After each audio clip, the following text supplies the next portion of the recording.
So summarize the three main takeaways from what you learned.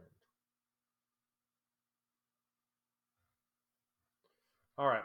So as you guys are still kind of typing, and I'll give you a little more time. A little more time. Looks like you're still typing right there. And then after we're done with that, we're going to be finishing up with what we were talking about yesterday with what was going on with women in Islam and Spain.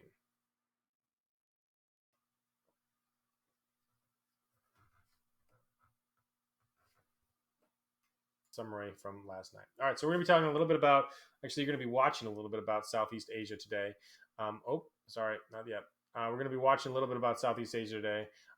But just so you guys are aware, that is what we're going to be doing. But before we do that, I want to finish up the notes from yesterday. So if you guys could open up those notes that you guys were taking on Islam, I think we kind of ran a little short on time. Definitely was not Pear Deck's fault. Not saying it was Pear Deck's fault. It was Pear Deck's fault. But that is what we are going to finish up right now. So go ahead and open up those Islam 1.2 notes that we were taping on.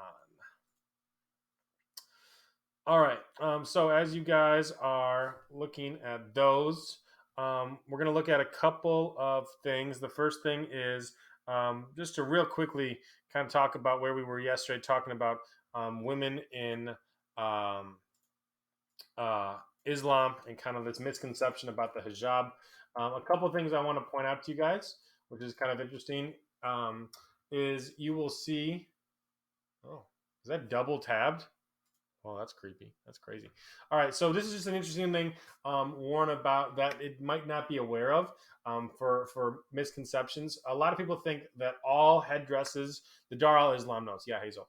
A lot of people think the headdresses that are being worn by women are all called hijabs. That is not true. As you'll notice, there are lots of different types of head coverings that are examples. So, like the burqa, all the hijab, all these different examples of headdresses and kind of how they're worn and what they look like. So, anyways, if you didn't know about that, it just to call all headdresses a hijab is wrong. So just make sure that if you ever know that information for the future, now you're a little bit more informed. All right. So let's pick up where we left off with the Islamic rule in Spain. What was going on in Spain at this time? So eventually, what started to happen as the Eastern Roman Empire began to slowly lose more and more territory to the new dominant power in the region, North Africa began accepting Islam because as the Eastern Roman Empire had fallen, the Eastern Roman Empire's area in. Stop presenting. I'm not presenting anymore? Oh, good call. Thank you guys. You're always on top of it. I appreciate it. Well, there's 2 presentation sessions. That's weird. It is working now? You guys see Islamic? Yeah. Okay, it's weird. All right, so as the Eastern Roman Empire, which is the Byzantine Empire here in green, the Romans used to control all of North Africa. And when the Romans went away, eventually what starts to happen is there's this new religion that spread there, which is Islam. So North Africa begins accepting Islam a lot across the Strait of Gibraltar. So this is the area between Spain and North Africa right here, this little tiny little strait right there. The Strait of Gibraltar. Is a territory that's also conquered. So Spain is going to be Islamic as well. Andalusia is what it is called, is right there. So after the death of the Prophet Muhammad, Islamic world was guided by what we call caliph. As you guys know, the last of whom was Ali, which was Muhammad's son-in-law. Ali's death, which was the direct descendant of Muhammad, split the Muslim world into 2. On one side, you had Hussein, who was leading the Abbasids. So that was the empire that we looked at yesterday and the day before. And they were under the premise that only blood descendants of Ali. So he was the ruler of the Abbasid was Ali's son. While the other group, the Umayyads, came to be known as Sunnis, and they believed that any Muslim could become a leader of the Islamic world. You didn't have to just be a descendant of Muhammad. So a major difference between these 2 dynasties lie in their attitude towards Muslims and non-Muslims. The Umayyads were not really big into conversions. They didn't really think that. They thought that the number of Muslims did not really increase in the 100 years that they ruled Spain. It didn't really go up much.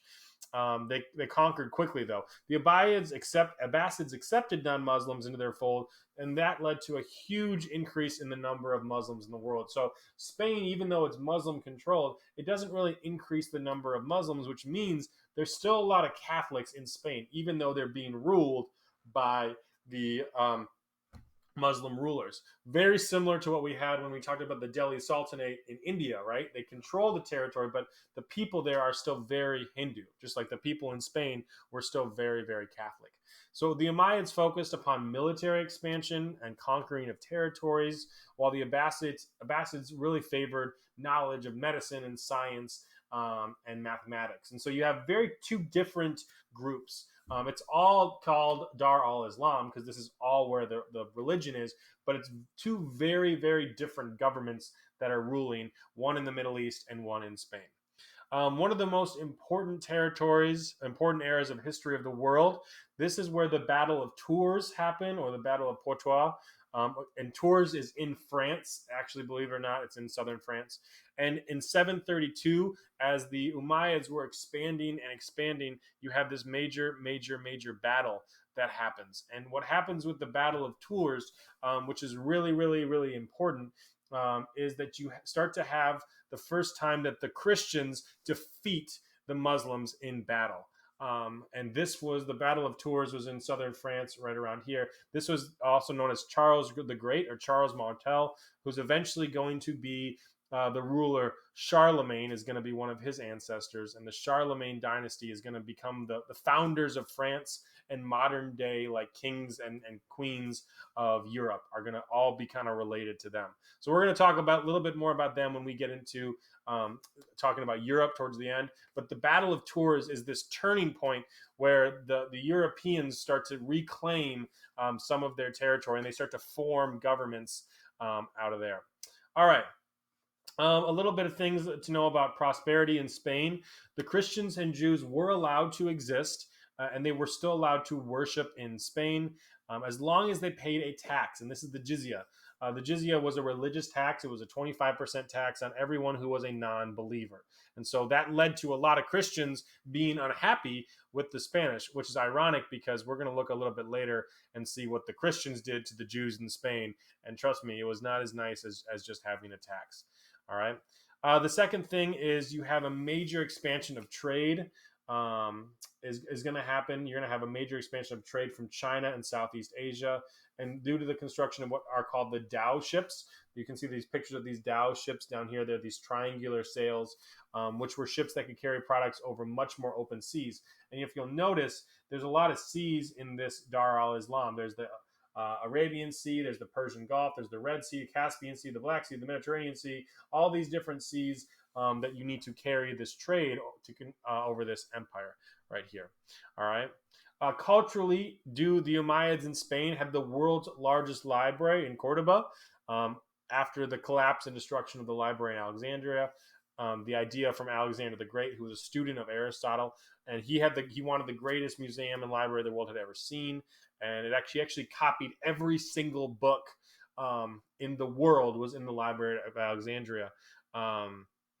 But actually, the Library of Alexandria was destroyed, and the reason was because people just changed groups. So the Alexandria went from Greek to Roman to Christian to Muslim, and each saw the contents of this library as a threat to its way of thinking and destroyed it. So it's kind of ironic that we think of like human have evolved to this great understanding, but we still see this today, right? People just see threats of other violence and other culture, and it's just like you're going to make mine worse. And it's kind of this human anger thing, and it leads to probably the greatest center of knowledge the world has ever had being destroyed because of human greed. So a lesson from history that we might not ever remember, or at least one that we definitely should remember. All right. So in Spain, however, the tolerance of the Umayyads allowed for a shared influence. The Renaissance began almost 1,000 years later. The scientific revolution would not have been possible without the Umayyads. Without having this exchange of knowledge that the Umayyads and the Islamic Empire and the Muslims brought over from their empire, and that began to spread out of Spain and led to the Renaissance almost 1,000 years later. So you start to see these long-term impacts from all these different spreading of cultures and spreading of peoples that begin to happen. All right, so that's kind of wrapping up Islam right there, talking about what's going on with Islam. What I want you guys to do is kind of summarize what you've learned about Islam. What are some things that you kind of remember, some connections that you can make based on the slides, that the notes that you guys have had about Islam. We talked about a lot of different things. So thinking about some connections that you can make. Go ahead and type those now.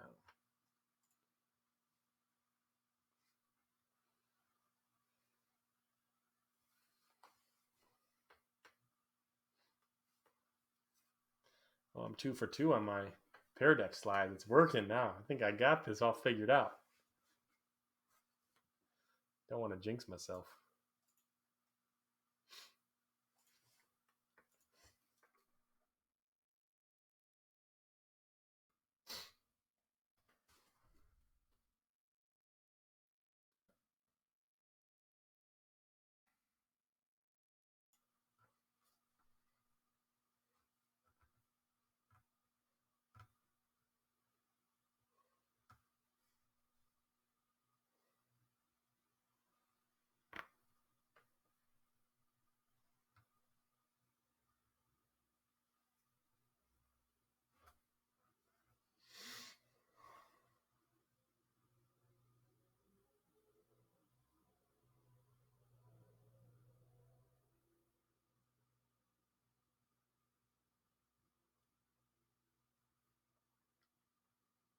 Talking about collapsing when the passage is talking about developments? You're right. You're absolutely right. It is B. That was a very, very nicely done job there. Absolutely. That is the right answer. Well done. Well done right there. Very nicely job. All right. So let's try this one right here. A. That's why that one was A. Or sorry, B. Sorry, that was answer was B. All right. So nicely done there.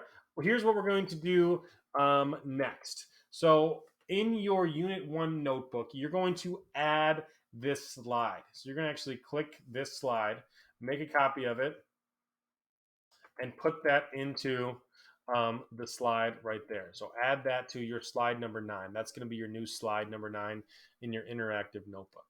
So what we're going to do today is we're going to watch a video about Srivijaya. Srivijaya was one of the empires that you were familiar with from last night. So we're going to look at an example of why Srivijaya was so interesting and important at this time and how that kind of symbolizes the rest of what was going on in Southeast Asia. Okay. All right. So go ahead and do that.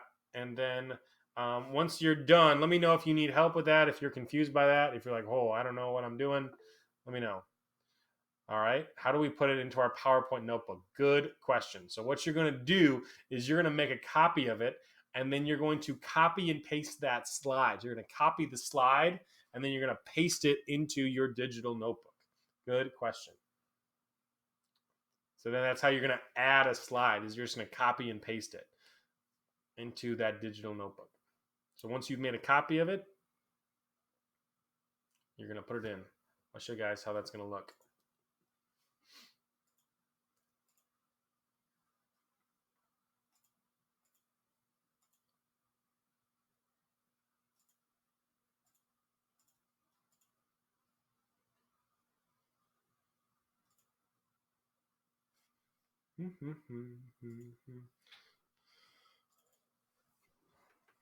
All right, so this is what I've got. I've got my Unit 1 folder. I'm going to go to my assignments. In here is my digital notebook. Oh, it should be. Digital Interactive Unit 1.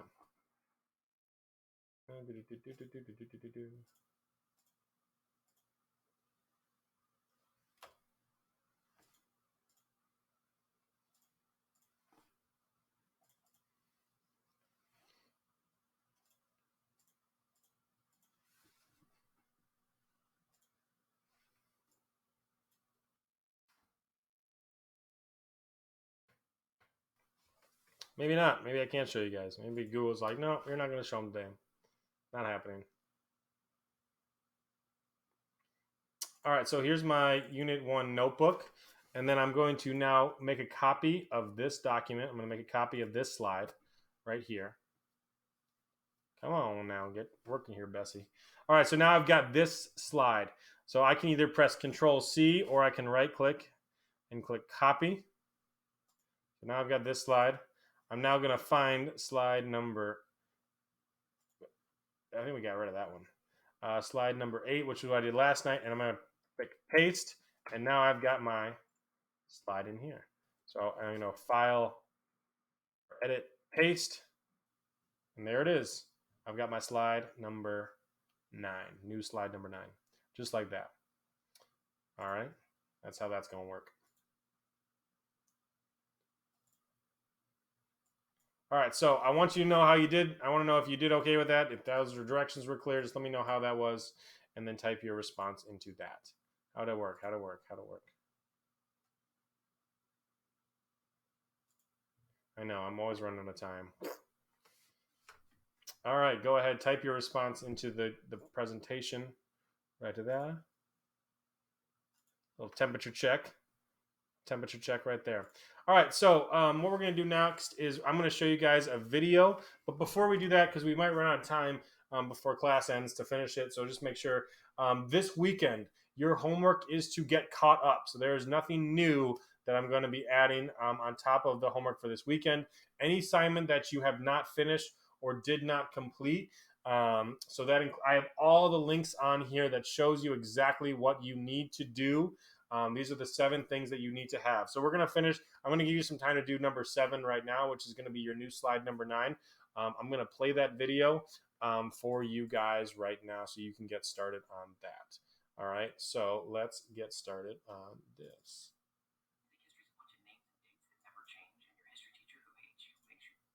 All right, so let's take a look at that. Memorize them for no reason at all. Wrong. History is a lie. You think history is a bunch of names and dates that never change, and your history teacher who hates you makes you memorize them for no reason at all. Wrong. History is alive. Historians are constantly finding new documents, artifacts, archaeology, stories, translations. What if I told you one of the most powerful trading empires of all time was all but lost to history until 100 years ago today? Even the people living on top of it didn't know anything about it. Talking about sea-based trading empire, powerful enough to serve as the main trading post between India and China. Today's illustrative example, the Srivijaya Empire.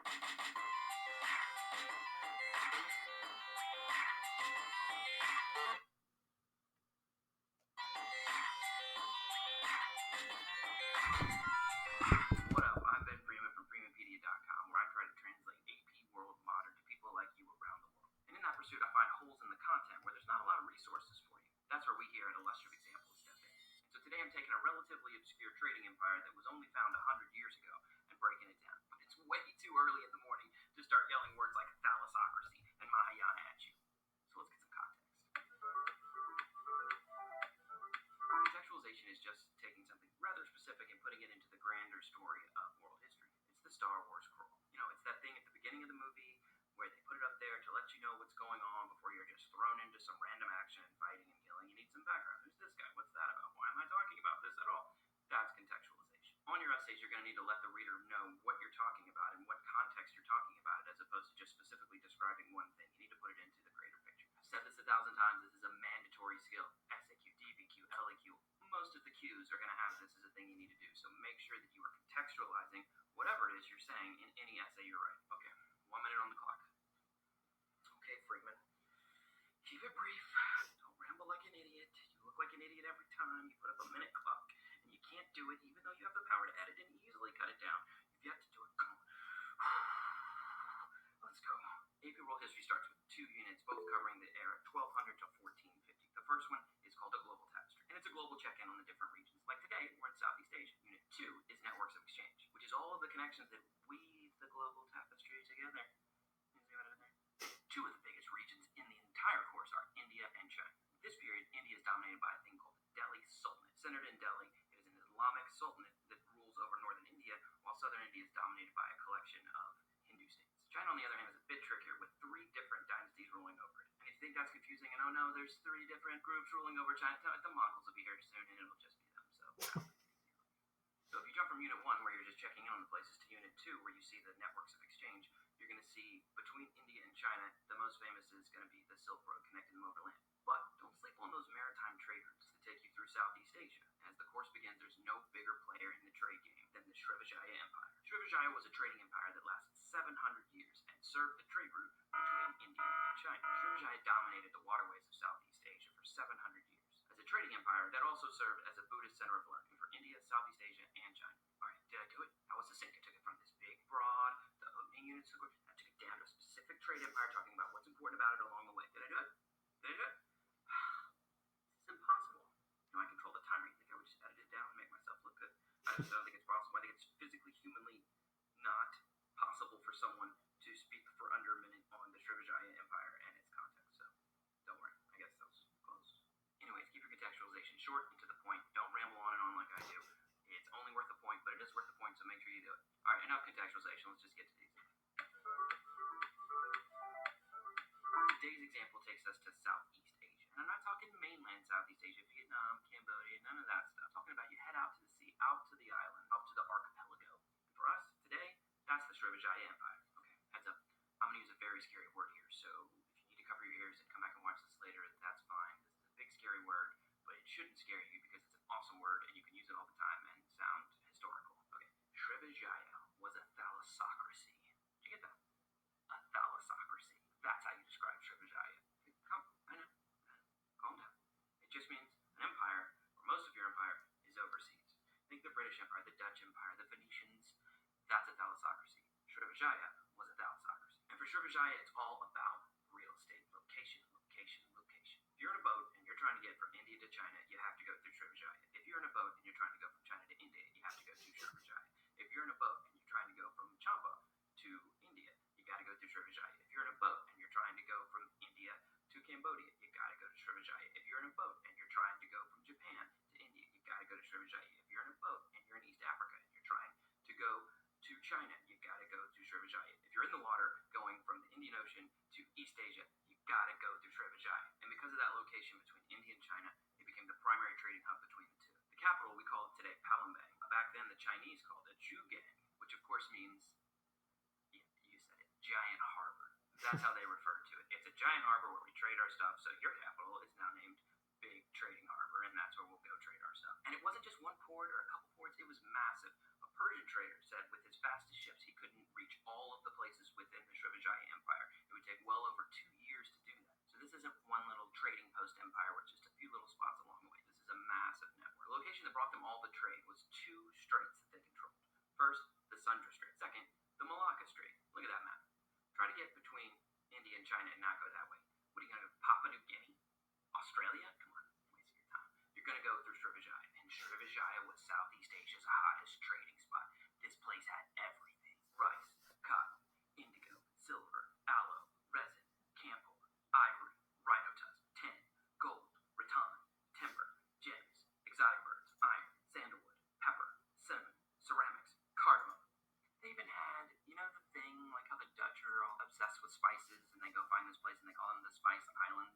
They didn't discover the Spice Islands. There were people on the Spice Islands. They called them the Banda Islands. And that's the only spot on Earth where you could get clove or nutmeg. So don't act like you're super special, Dutch people. You're basically Columbus. You found something that people already found. And they weren't just a series of random people peddling on the streets. This was organized. They had huge warehouses where they brought in all of these products and stored them for an ease of transfer at the markets that made Srivijaya the go-to market in the region.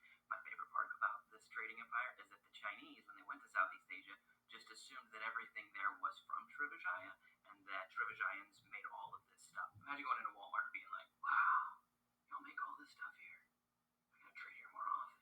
They don't make a lot of stuff there. It's just that's where it's being traded. But don't tell the Chinese that because then they could just go get it themselves. So due to their rising power, Srivijaya quickly became a tributary to the Song Empire, along with other local powers like the Champa. Remember Champa? Champa rice.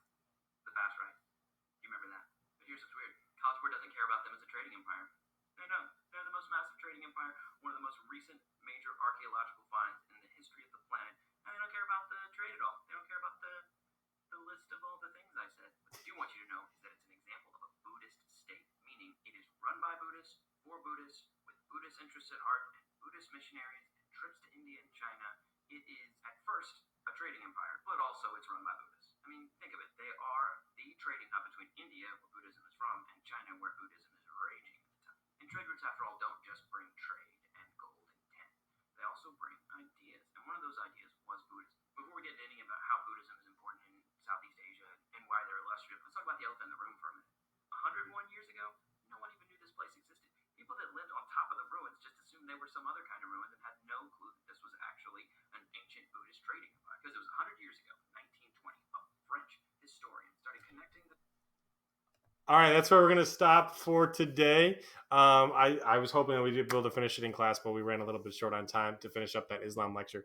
So just make sure you finish up that video and then get a little bit caught up this weekend. On top of that, there is nothing else that you guys need to do before that. All right, have a good weekend, and I will see you guys on Monday. See you guys. What about North Africa? Tanner went over that. We talked a little bit about North Africa. Unit, it's going to be. The trade and the influences on trade in Swahili. Oh, we didn't talk about the Swahili states? Yeah, no. So, like, we just got this, like, giant blank portion of our Dar al-Islam document. All right, remind me, we'll talk about that next week. Okay. All right, see you guys. Yeah. Are we supposed to finish the notes from, like, that big, the old Dago notes? The 1.2, yeah, except for that last section, which was on North Africa, which we didn't quite get to, which is what Josiah was saying.